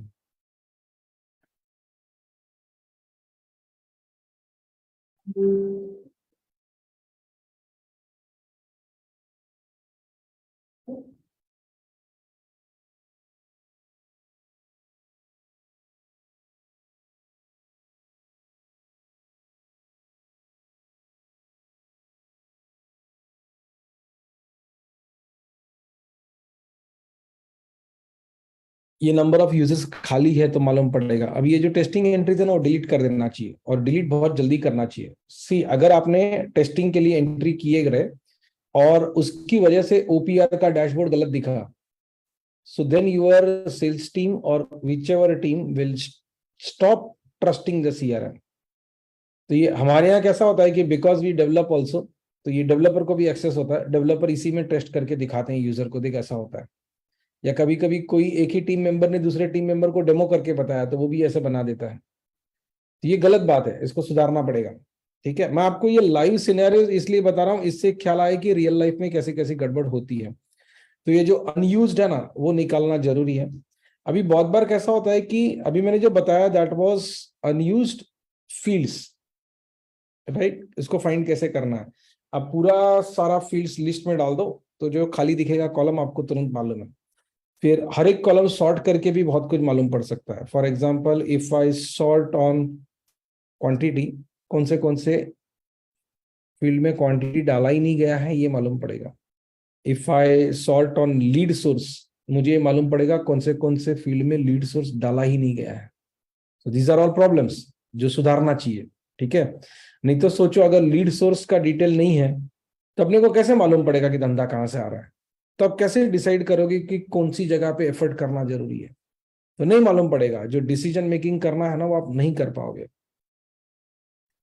फिर ये जो इंपोर्ट करते ना तो रिकॉर्ड बनते हैं जो अनयूज्ड है, जिसको कोई हाथ नहीं लगाता है। मतलब मैं आपको एग्जांपल बोलता हूँ, लेट्स से ऐसा ऑर्गेनाइजेशन है अपना जिसमें हर महीने के 100 इंक्वायरी आते हैं, लेकिन हमने पुराने जमाने के कुछ 8,500 इंक्वायरीज इंपोर्ट करके रखे हैं सीआरएम में, ठीक है।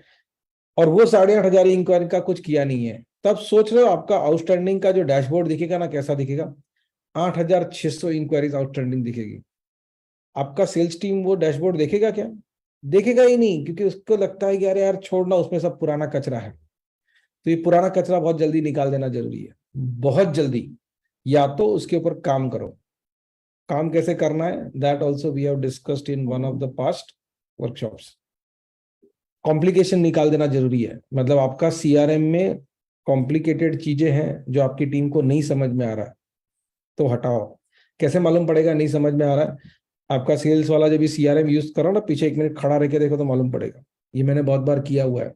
So then we come to know कि हमने जो ये मस्ट ड्रॉप डाउन बनाया ना मल्टी लेवल, अपने को ही समझता है, कोई यूजर को समझ ही नहीं रहा है, तो पूरा वेस्ट ऑफ टाइम है। तो डोंट डू दैट।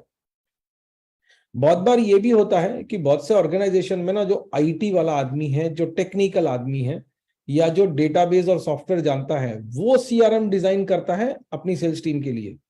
अब उसको तो मालूम ही नहीं है कि सेल्स वाले का दुख क्या है, तो वो कैसे फिर सीआरएम बनाएगा? उधर भी गड़बड़ हो जाता है। तो बहुत जरूरी है कि आप जो फंक्शनल जो बिजनेस की टीम्स है ना उसको इन्वॉल्व करें सीआरएम में, और उनके पास से प्रोसेस का डिस्कशन करके सेल्स सीआरएम को स्ट्रीमलाइन करें, सेल्स के लिए हो या सर्विस के लिए हो। वो ऐसे ही टेक्निकल पर्सन ने, मतलब CTO should ideally not decide what CRM should work, even HR should not decide. I have seen organisations where HR team is deciding कि मेरा सेल्स वाला यूज कैसे करेगा, तो गड़बड़ है। Recently I was talking to a very big organisation जिसमें 600 से ज्यादा सेल्स वाले हैं, और उनके सीआरएम के बारे में हमसे बातचीत एचआर और एडमिन की टीम कर रही थी। और जब भी हमने कहा कि आपके सेल्स टीम को बुलाओ तो सही, तो बोले उनसे क्या बात करने का, हम बोलते हैं ना ऐसे ही बना दो। हमने बोला फिर उनको तकलीफ नहीं होगा, we need to understand their problems. तो एचआर में से आदमी ने ऐसा करा है और वो नाटक कर रहे हैं सब लोग, छोड़ो ना, तो मैं बोलता हूँ ऐसा कर दो, तो दैट्स अ रॉन्ग आइडिया, फिर वो लोग यूज नहीं करेंगे। ठीक है, it doesn't work that way, वैसा काम नहीं चलेगा। अच्छा, एक चीज ये जरूरी है कि आप जब भी ना अपनी टीम के साथ रिव्यू करो ना, तो ये ओपीआर डैशबोर्ड का रिव्यू करो। अब ये ओपीआर डैशबोर्ड से क्या क्या दिखता है ना, मैं आपको एक शॉट में दिखाऊंगा। OPR itself is a very big topic, हम उसमें पूरा नहीं जाएंगे। एक मुद्दा दिखाता हूँ, वहां से आपको बहुत सारा चीज समझ में आ जाएगा। और हमने वैसे ओपीआर डैशबोर्ड के ऊपर भी पूरा पूरा सेशन किया हुआ है, so I think that will be useful for you. जैसे ये एक स्क्रीन दिख रहा है कि ओपीआर डैशबोर्ड मेरे टीम का अपॉर्चुनिटीज मॉडल के लिए क्या कहता है। अपॉर्चुनिटीज मॉडल के लिए ये कहता है कि 34 अपॉर्चुनिटीज ऐसी हैं जिसमें मेरा एक्सपेक्टेड क्लोज डेट चला गया है। ये भी गंदा डेटा है ना, ये भी गलत है, ये भी मिस इन्फॉर्मेशन है, ये भी डिस्ट्रस्ट है। तो ये 34 है ना, ये गलत है, इसको रिजॉल्व करना पड़ेगा। यहां पर 34 रिकॉर्ड्स ऐसे हैं 3 करोड़ रुपए का अपॉर्चुनिटी में जिसमें एक्सपेक्टेड क्लोज डेट डाला ही नहीं गया है। ये भी बड़ा है लफड़ा है, ये उससे बड़ा लफड़ा है। 37 अपॉर्चुनिटीज ऐसे हैं 4.11 CR के जिसमें फॉलोअप डेट मिस हो गया है, दैट्स ए प्रॉब्लम। 12 अपॉर्चुनिटीज ऐसे हैं 5.17 lakhs के जिसमें नेक्स्ट फॉलोअप डेट डाला ही नहीं है, तो that is again a problem. ठीक है, अभी आमतौर पे क्या होता है कि हम लोग ऐसा एनालिसिस करते हैं, and we have a detail video on that also. ये मैं घड़ी घड़ी बोलता हूँ ना, डिटेल वीडियो है, तो आप एनजे वर्ल्ड का जो यूट्यूब चैनल है उधर जाना, और संगम सीआरएम के बहुत सारे छोटे छोटे वीडियोस है। सीआरएम के ही नहीं, जनरल बिजनेस वाले भी हैं। फॉर एग्जाम्पल, आपको अगर ये फाइंड करना है कि कहाँ से इंक्वायरी आता है तो जल्दी क्लोज होता है, या कहाँ से इंक्वायरी आती है तो अपना क्लोजर का रेशियो ज्यादा होता है, तो आप कैसे करेंगे? लीड सोर्स का डिटेल होना चाहिए ना। अभी देखो 53 एंट्रीज ऐसे हैं जिसमें लीड सोर्स का एंट्री नहीं है, तो ये थोड़ी चलेगा, इसको सुधारना पड़ेगा। तो this is also dirty data. Lost reason तो गलत है, वो यहाँ आना ही नहीं चाहिए था। प्रायोरिटी एक्चुअली हम एनजे में यूज ही नहीं करते हैं, ये फील्ड निकाल देने का जरूरत है। लेकिन रखा इसलिए क्योंकि हम जब भी क्लाइंट को डेमो करते हैं ना, तो उनको बड़ा ऐसा रहता है कि प्रायोरिटी दिखाओ। अपॉर्चुनिटी में ड्यू डेट का फर्क रहता है, प्रायोरिटी का फर्क नहीं रहता है भाई। ये this is very very old school. Old school वाला है ना, बहुत सारा कंसेप्ट है, समझना जरूरी है। एक आध बार हम लोग ऐसा सेशन करेंगे where we will discuss only old school things, ऐसी बातें जो अभी हम अभी करते हैं लेकिन वो अभी आउटडेटेड हो गई है। जिसमें से एक वो रिपोर्ट देखना है।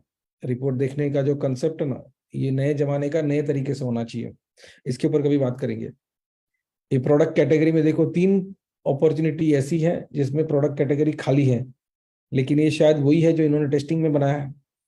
तो आप समझ रहे हैं, यहां से पूरा मालूम पड़ रहा है कि क्या क्या गड़बड़ है। All these things are wrong, जो जो मैंने आपको पॉइंट किया ना वो। तो अभी ये रिव्यू टीम के साथ करेंगे तो फायदा होगा। अच्छा, टीम के साथ रिव्यू कराऊं, उसके बाद एक चीज करना जरूरी है। आमतौर पे ऐसा होता है कि इसका स्क्रीनशॉट लेके डालते हैं ग्रुप में और बोलते हैं क्लीन दिस, ये कभी नहीं होता है। ठीक है, बेस्ट आइडिया क्या है, ये दिखा है ना सबको, ऐसे कॉन्फ्रेंस रूम में जमा कर लो और फिर तभी के तभी टीम के पास से रिजॉल्व कराओ इसको, तभी के तभी। It will take only 30 minutes to clean this entire dashboard and make it very relevant. सिर्फ 30 मिनट चाहिए, तो छोड़ना मत, कर लो। रिपोर्ट मॉड्यूल देख के भी आप ये सारा काम कर सकते हैं कि जहाँ पे क्या कमी है, कैसा है। अब ये जो ओनर नोटिफिकेशन वाला कंसेप्ट है ना, ये बड़ा खतरनाक है। मैं इसका आपको यूज करके बताता हूँ। आप में से बहुत से लोग इसको जानते हैं और शायद यूज भी करते होंगे। ये 34 के 34 अपॉर्चुनिटीज ऐसे हैं जिसमें एक्सपेक्टेड क्लोज डेट बीत चुका है। तो मैं चाहता हूं कि मेरी सारी टीम को एक मेल जाए कि भाई ऐसा क्यों हो गया, ऐसा नहीं होना चाहिए था। So I'll select all these 34 records and I will say mass update, और मैं अपडेट करूंगा कमेंट को, और कमेंट में लिखूंगा why the expected close date is not being updated. Any reason?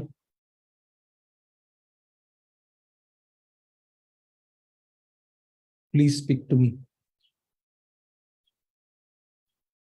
और ये मैंने अपडेट कर दिया। अब ये अपडेट करने से होगा क्या, ये थोड़ा सा देखते हैं। और ये देखने के लिए मुझे आपको बताना पड़ेगा मेरा मेल बॉक्स। ठीक है, अब क्या होगा, ये 34 लोगों को गया है एक ईमेल, और वो ईमेल कैसा गया कि समझो भार्गव को मेल गया कि सब्जेक्ट था Limesh Parekh has added comment to your opportunity, फिर अपॉर्चुनिटी का नाम, और ये लाल अक्षर में दिखा रहा है कि क्या अपॉर्चुनिटी लिखा। ठीक है, ये चीज का असर होगा कि नहीं होगा? आपको जो भी लगता है ना, आप कमेंट में लिखना। आपको लगता है कि इस चीज का असर होगा? लिखो लिखो, मैं राह देख रहा हूं। आपको लगता है कि नहीं कि इसका असर होगा?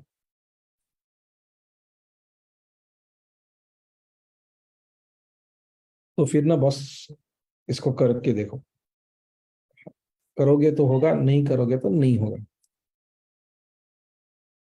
ये गेट लीडर्स इन्वॉल्व, और उसमें बहुत बार ऐसा भी होता है कि बॉस लोगों को आदत नहीं है करने का, तो नहीं होता है।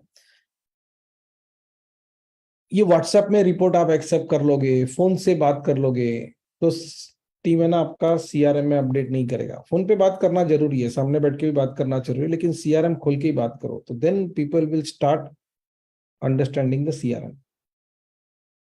आपके पास जो ना सीआरएम में अगर पुराना डेटा है, वो गंदा डेटा है जिसका यूज नहीं है, तो उसको आप रखो चाहिए तो सीआरएम में, लेकिन ऐसे रखो कि किसी यूजर को ना दिखे। एटलीस्ट उनको तो मालूम पड़े कि सब क्लीन है, गड़बड़ नहीं है। अब ये कुछ टिप्स है मैंने लिखे थे। क्लीनिंग का प्रोसेस ऑटोमेट होगा कि नहीं होगा, ये जिस प्रकार के प्रॉब्लम आए ना, वो देख के आप मुझे बताइए कि ऑटोमेट हो सकता है कि नहीं हो सकता है। ठीक है, इतने प्रॉब्लम्स है, तो नाउ यू टेल मी ये कैसे ऑटोमेट करोगे। ऑटोमेट करने का कोई लॉजिक या कोई तरीका सूझ रहा है तो that we can implement.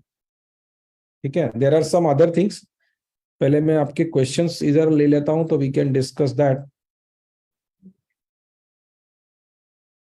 Cleaning नहीं होगा, एडमिन ने डेटा 2 बार कर लिया तो क्या होगा?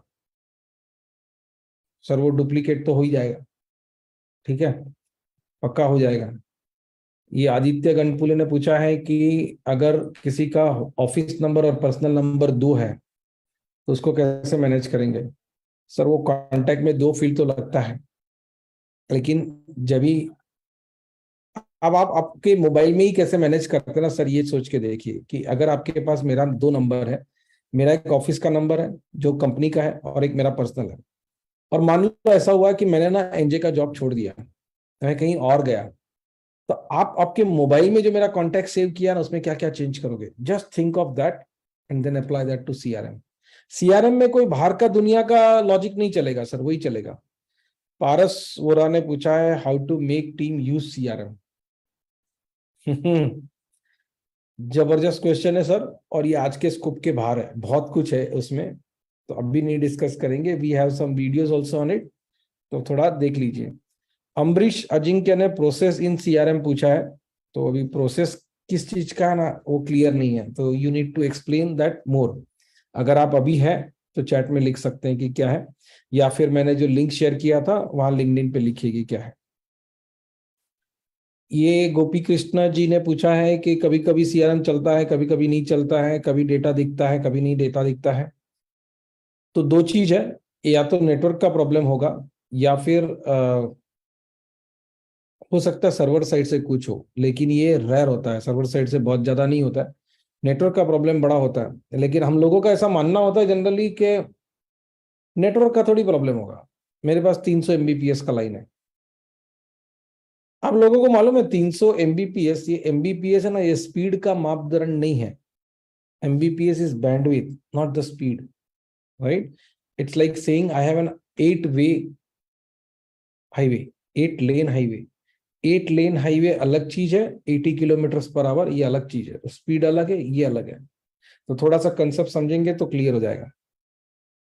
स्वयं एनालिटिक्स पूछ रहे हैं कि how will we know that our data is not clean. ये मेरे ख्याल से आज के सेशन में बहुत डिटेल में कवर हुआ। डॉन कन्वी, okay, CSV uploading is not responding, so I think you should use the Sangam CRM support group and update there. Swati काले सेल्स ट्रेनिंग के बारे में बात कर रहे हैं। अच्छा, बहुत से लोगों ने ना ये डुप्लीकेशन को छोड़ के सब कुछ लिखा हुआ है। तो व्हाट आई विल इज, ये सबका आंसर है ना, मैं आपके वो मेरा जो पोस्ट है ना उसमें कर दूंगा, यही पोस्ट में आके आप आंसर देख लेना, ठीक है। डेटा क्लीनिंग के बारे में जो क्वेश्चंस था ना यही कर देता हूँ, इधर ही आप अपना आंसर पढ़ लेना। अभी मैं सबका टाइम नहीं बिगाड़ूंगा, बिकॉज सब लोग थक गए होंगे मेरा बात सुन सुन के।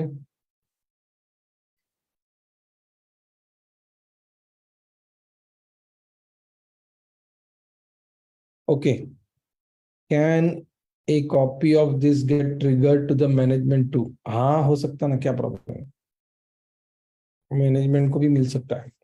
लेकिन why not have meetings of management to discuss this, तब तो मतलब बनेगा। अच्छा, जो प्रेजेंटेशन दिखाना था ना वो दिखा लिया है, अभी आपको आपका कैमरा चालू करना है तो कर सकते हैं।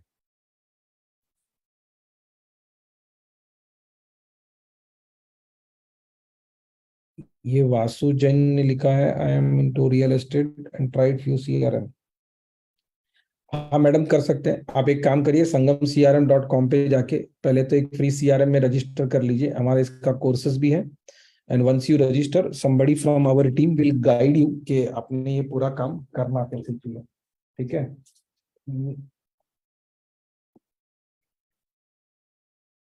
Okay, if you have registered you can speak to our, कितने यूजर है वगैरह बता देना, बात कर लेंगे, ठीक है। For deduplication, will ask ChatGPT what will be the best method. हाँ सर, कल है ना मेरी वाइफ बात नहीं कर रही थी तो मेरे को समझ में नहीं आया कि प्रॉब्लम क्या है। पहले ऐसा ख्याल आया कि ChatGPT को पूछते हैं। सर उसके पास भी नहीं रहेगा आंसर। आंसर आया ना, क्या आया? हाँ, आंसर क्या आया? तो ChatGPT ने एक जोक सुनाया मुझे कि 80% of the men don't know why their wife is angry and 20% of them don't even know that their wife is angry.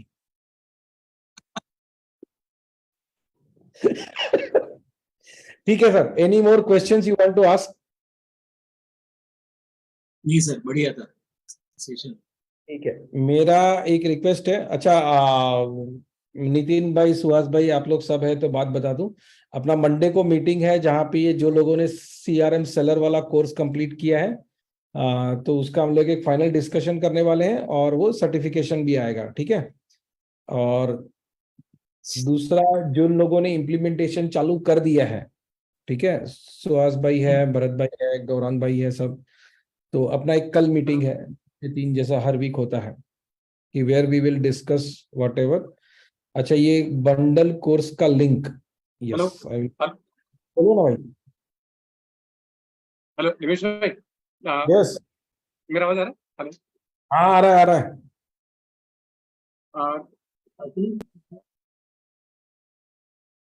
Hello,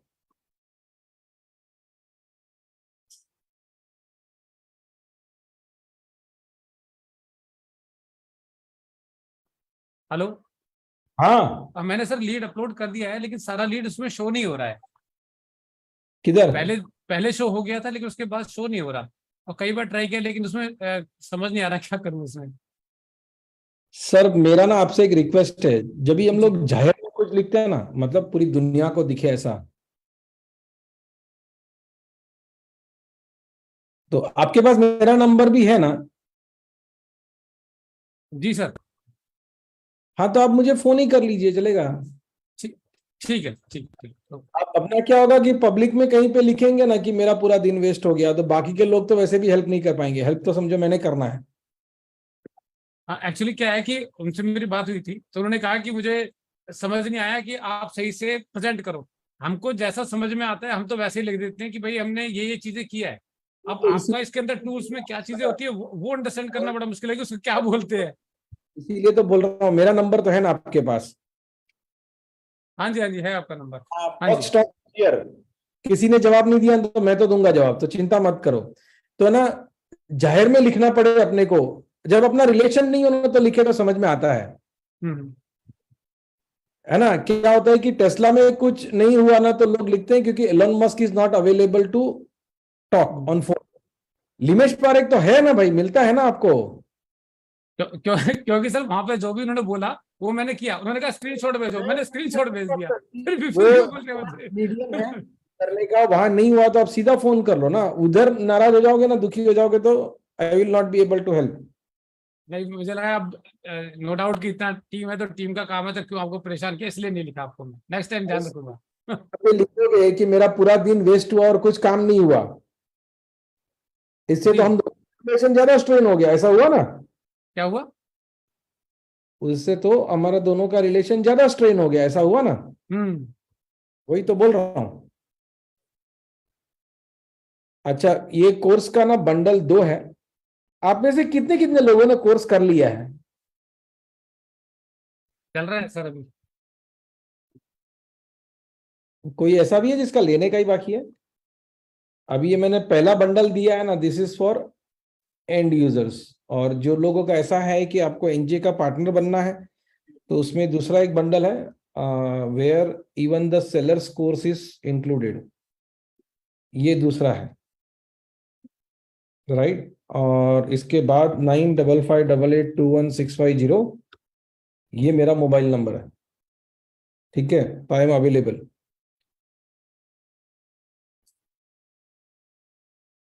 तो मैं और 1-2 साल तो फोन पे अवेलेबल रहूंगा, प्रॉब्लम नहीं है। मेरा आइडिया ये है कि 500 करोड़ हो जाएगा ना, तब तक फोन उठाने का सबका।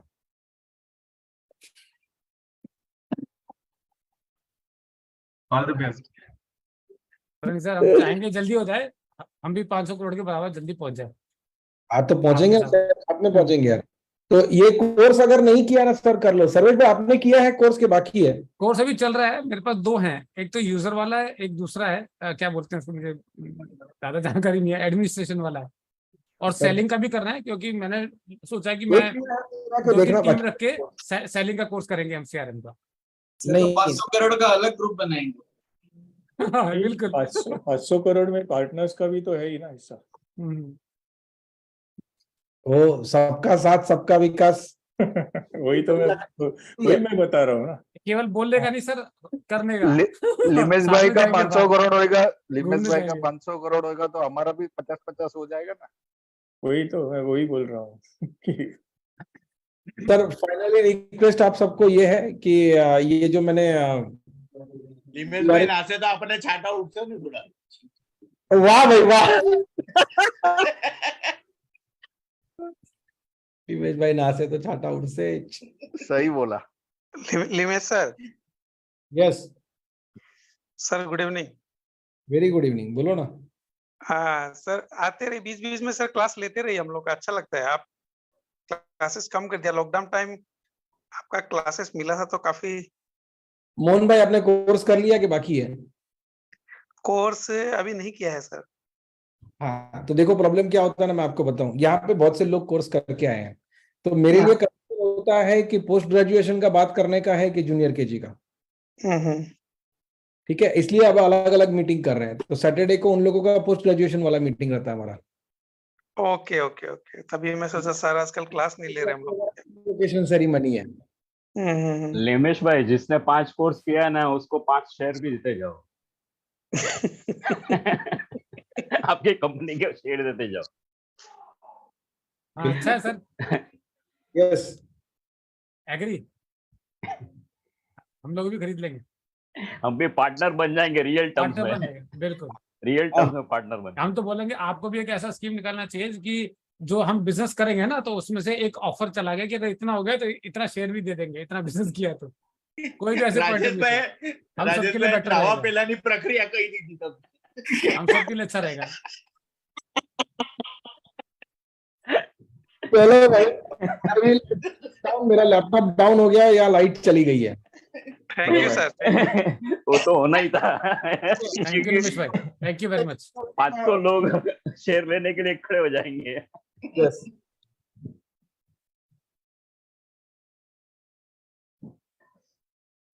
रमेश भाई, ये रियल एस्टेट का जो मेरा रियल एस्टेट का बिजनेस है, इसमें कोचिंग भी देते हैं हम लोग और रियल एस्टेट का बिजनेस भी करते हैं। तो अब उसके लिए जो इसमें आपका ऑलरेडी बना हुआ टेम्पलेट या कुछ ऐसा होगा, और कि मुझे मेरे पास जो मैंने लीडरशिप के अंदर जो फॉर्म बनाया था, देखो हम लोग है ना as a policy real estate में ज्यादा एग्रेसिवली काम नहीं करते हैं। ओके, बराबर, मैं आपको उसका कारण बोलता हूँ। समझो रियल एस्टेट में ना कोई बिल्डर ऐसा है जिसका 100 करोड़ का मालिक है, 100 करोड़ का प्रोजेक्ट चल रहा है, राइट। अभी रिसेंटली बात हुआ था मुंबई में, तो एक बिल्डर है जिनका 180 करोड़ का प्रोजेक्ट चालू हुआ है और वो बोले सीआरएम चाहिए। अब 180 करोड़ के प्रोजेक्ट के लिए सीआरएम उनको कितने यूजर का चाहिए मालूम है? आप सोच के देखो, मुंबई में है तो कम से कम 1.8 to 2.5 करोड़ का एक फ्लैट और एक शॉप होता है। शॉप तो फिर 4-5 करोड़ का होता है, राइट। मतलब ये 180 करोड़ का प्रोजेक्ट वैसे देखो तो 80 to 95 लाइन आइटम्स है, बिल्कुल बराबर। 90 फ्लैट और दुकान मिलके बेचने हैं अगर, तो कितने सेल्स वाले होंगे? क्योंकि इनका तो जिस दिन वो खड्डा खोदा था उस दिन 50% बेच डाला था सबका।